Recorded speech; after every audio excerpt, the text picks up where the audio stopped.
Jana. I'm a volunteer, a trainer, and on the board of directors for Mountain Shadows Equine Revival. So a little while ago, Sarah posted a video on some of the things we do to get ready for winter. And one of the things she mentioned was blanketing, which is important. We've had some questions in the past about blanketing a horse for the first time and some of the techniques to use based on some videos we've posted, for example, of Paris when she first came in. So I thought I'd cover some of those techniques. So let's get started. So this is Cannary, and I'm afraid she's not going to be the best model for demonstrating how to blanket for the first time because she's really pretty good at this. We don't have any horses currently that are ready for that first blanket, but I'll demonstrate some of the things I do with her. So some things to be aware of before you're going to put a blanket on for the first time. Your horse should be able to be touched all over. They should be comfortable with being rubbed everywhere, including their legs, because those straps will come down and hit them in the legs. You want to make sure they're comfortable with that. So are they comfortable being touched all over? Generally speaking, if we have a choice in the matter, I like for them also to be comfortable with flag training, where you can rub a flag all over their body. And the other thing I like to do first is tarp training. So you get out a tarp and can you rub the tarp all over them? Can they walk all over the tarp? Are they okay with flapping strange things? Now this isn't a guarantee that blanketing will go well because horses, because they don't have a developed prefrontal cortex, they don't make category decisions. So they can't actually say, oh, gee, this blanket is just like that tarp that we did. They don't put things in the same category that way. But having been exposed to the idea of something on them will help with that transition to the blanket. So those are good steps to take first. You also want to make sure that they're comfortable in halter and that they have some decent manners in the halter before you try this, because that's a safety measure. Ideally, one of the things you need to be able to do if they get nervous, yo, sir, hi ma'am, come here. I'm just going to show, is you need to be able to move their hips away from you like that. Okay, let's show again, Cannary. So if you're here, and be able to move their hips. And that's so that if they get nervous, can you move, sir? Can we move out of my way? If they get nervous, they need to be able to move. It's actually really important for them to feel like they have a way of getting away if they get nervous, but you want to be able to keep control of them at the same time. So you don't want them, say, kind of kiting around and doing big circles, but you want to be able to make sure that they can do a controlled movement. All right, oops, excuse me. So you can see here I have my blanket. We use the ones that have the buckles in the front, or sometimes they'll have snaps instead of the buckles. The ones that go just straight over the head are, especially for a first blanketing, a little more difficult to work with. There's nothing wrong with them. You can certainly train to them, but we prefer the ones with the buckles and the ones with the surcingles, the straps that go across on the belly, and then straps that cross in the back to keep everything nice and buttoned up. We use a mid-weight 200 to 300 gram insulation blanket. Again, that's because we let them grow some coat. So we don't want a really heavy coat that's going to make them sweat underneath there. But we do want to make sure that they stay warm enough. So that's what we use. You'll make sure it's waterproof, especially a lot of the times a storm might start out a little warmer and then get colder and freeze. So those are the two things that inhibit, as Sarah talked about, a horse from being able to insulate itself: wind and rain, water. So if they get wet before it freezes, they're not going to be able to stay warm once it gets cold. So you want to make sure you get that blanket on at the beginning of a storm, and don't put the blanket on once they're wet. Because they won't be able to, the blanket won't be able to do its job, and their natural hair won't be able to do its job. So if they got wet, make sure you dry them off first before you blanket. All right, so the way I prepare myself for blanketing, hi ma'am, yep, is I take the blanket and I put it over an arm like this. So you can see here, hi ma'am, this is the front where it has a little fleece that goes over the withers, and you see my front buckles towards the front of my arm. This is my right arm, I'm right-handed. And then you'll see here, I just kind of, it's draped over lengthwise so that I have the butt flap here up on my arm. All right, Canary, let's turn around so we can show folks what we're doing. So again, good halter manners. Very important for this process because you need to be able to keep some control while you're doing this. Okay, you can see she is being a little nervous, so I'm going to pet her a lot to start to tell her that, hey, here's a good place. And the first thing I'll do when a horse is new to the blank is I'll let them smell it. You want to give them a sense of what this thing is. And then, especially if they're nervous right here about smelling, I'll take it away. You want to take the pressure away of that blanket because it is a pressure, this new object they might be worried about. I'll let them smell. You can see she's licking and chewing. She's processing and thinking. And take it away. She's actually more nervous right now about me taking it away, which is interesting. And smell. You can pet with it too. And tell her, hey, good girl, as you're doing this. Hi. I know, we're going to need this side though. You're like, I don't want my blankie on. Hi, ma'am. Okay. And then once they're kind of good with smelling, and you want to watch for, lick chew means they're thinking and processing. And so that's a good sign. You want to give them time to do that. Don't rush this process. You always have to be patient. And you want to watch for 2 reactions. One is bracing. So just because they're standing quietly doesn't mean they're accepting what you're doing.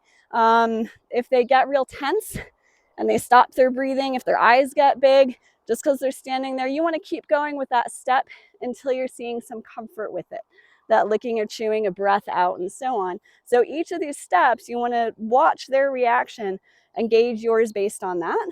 So once they're okay with just sniffing and taking away, I might come to a brief touch on the shoulder. You can see she actually did jump there a little bit. And I might let her sniff again. I'm like, yeah, this is an okay thing. Then I'll come in and do some rubbing. So I'm waiting for those reactions. If she started dancing here a little, that's where I would bring my lead rope in and move her hips to let her know it's okay for you to move and to get some of that energy out from your nervousness. But I kind of stay with that step for as long until she's kind of comfortable with it.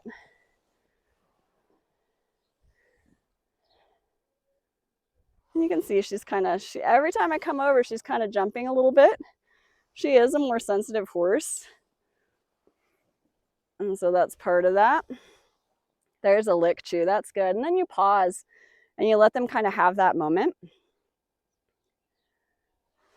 And you do this all over their body. So I'd like to start at the shoulder. It's kind of the least, it's the most kind of benign place for a horse to approach them. And then work your way back. You want to do this at every stage. Do it on their side, do it on their butt. And she is sensitive back here, so I might get a reaction, but she's doing really good. So I do some rubs there. And again, you want to step off and let them think and give them time to process and make sure they're okay with every stage of this with it right. You saw she kind of twitched there, right? So again, you just want to make sure they're good with this at every stage.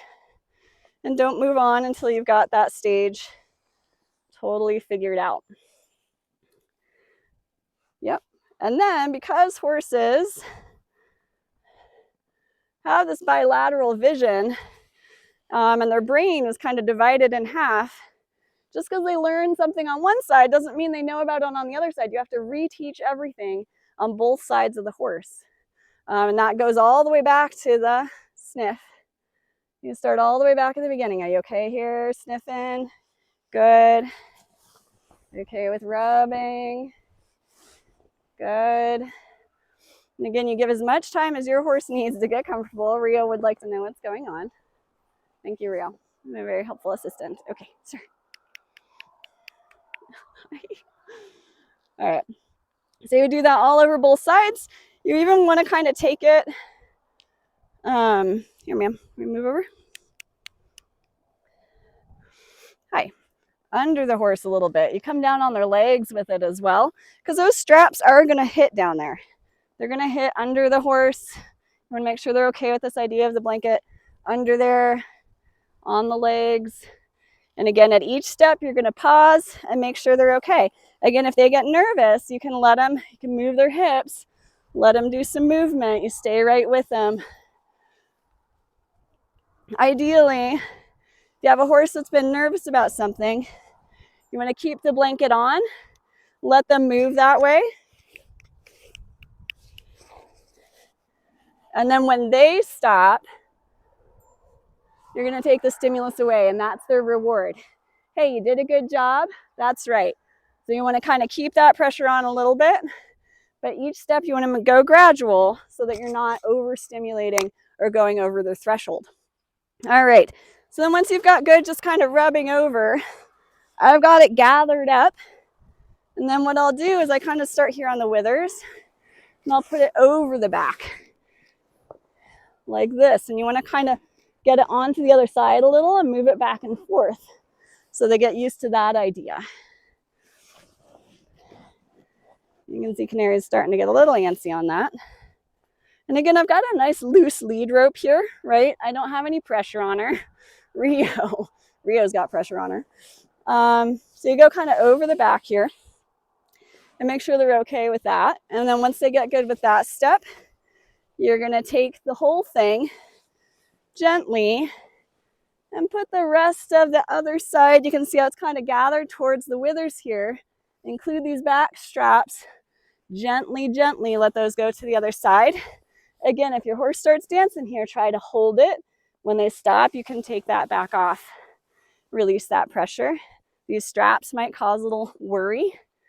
And then you just keep doing that step. Again, you repeat these steps until you see some comfort with it. And then when it comes to, so back end, horses are traditionally pretty sensitive towards that back end and things hitting them back there. Now I'm a little farther forward than I want to be up here because you'd never want to pull a blanket and make their hair go up. Their hair is going to be kind of stuck under here. So I put this a little farther forward so I can slide it back into position when I need to. And then, so with the back end of this, so you just kind of slowly work it back here. And again, it's the same process. If you need to hold on to it while they move, that's fine. If you need to take it off and back on, that's fine. But you're going to come pull back over the butt. Get that relatively in position. Rio. Yes, manners. No, she doesn't want to be nibbled on right now. Okay. Thank you, sir. All right. Now you always, when you're blanketing, you want to start with securing from the front side. And this is so that if they do get nervous and run away, it's more likely to stay on them still if it's attached in the front. If it's only attached in the back, it's going to get tangled on their back legs, freak them out, and then you're going to have a bigger problem. So here, front straps. And again, these sounds may be kind of funny, and that's a good idea to start with that I didn't demonstrate, but just to kind of, as you're doing those initial, have them sniff the blanket, go ahead and rattle around, let it make sound. So this isn't about tiptoeing. You're not walking on glass here. You want to make sure they really get used to the idea of what this is as you go, so that, you know, you should be able to, by the end, just to be able to throw it on them pretty well, and not have to tiptoe around this. So front straps first, and then singles. Again, some horses, this is where you really want to make sure your horse understands, hey.